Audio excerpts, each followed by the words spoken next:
How do you know about so much about the lives of people that lived 4,000 years ago? How's that possible? Yeah, actually, the problem is not that we don't have enough information. The problem is that we have too much. Too Because the much? thing is, the too much, too much. Oh, I know wow. that sounds weird. Yeah, so the thing is this, they wrote on in Mesopotamia on clay. And if you think about it, like even when you throw clay tablets away, they still survive. And so a lot of them were thrown away, like thrown into actually often like building sites. Because if you want a good foundation, you're going to put some rubble in there to make a layer for the mud bricks.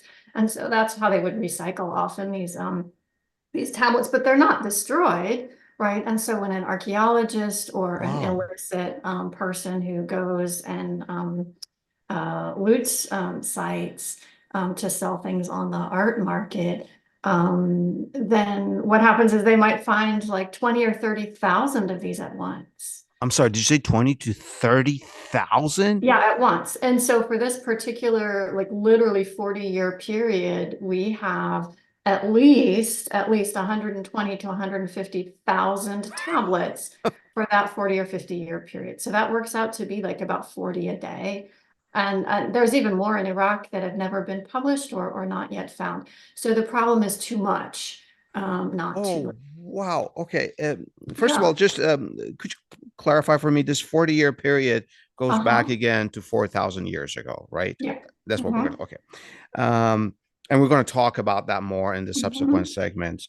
Sure. But when you say 20 or 30,000 tablets, clay Hmm. tablets in like Yep. one location at once, so this is not just royal edicts anymore. These are not, this almost sounds like as if like daily writing, or am I close to it? Yeah, so there are all kinds of tablets from all kinds of periods, right? So there are much Mm, earlier tablets and those tend to be kind of in smaller amounts.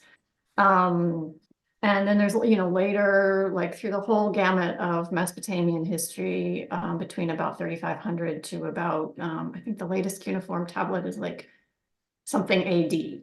AD. Oh, wow. Okay. But really, more or less, we can sort of say down to the time of Alexander the Great, which is about 330 BC. So over that, like more than 3,000-year period that they're writing in cuneiform, we have lots and lots and lots and lots and lots of cuneiform tablets of all different kinds. But when we're finding 20 or 30,000 at a time, that's a big institution's financial Yeah. records usually. And I'm so sorry. that's kind of Financial. Is that what you said? financial records, yeah. And so like These are like accounting books almost then. yes, we do have what we call double entry accounts, like merchants accounts.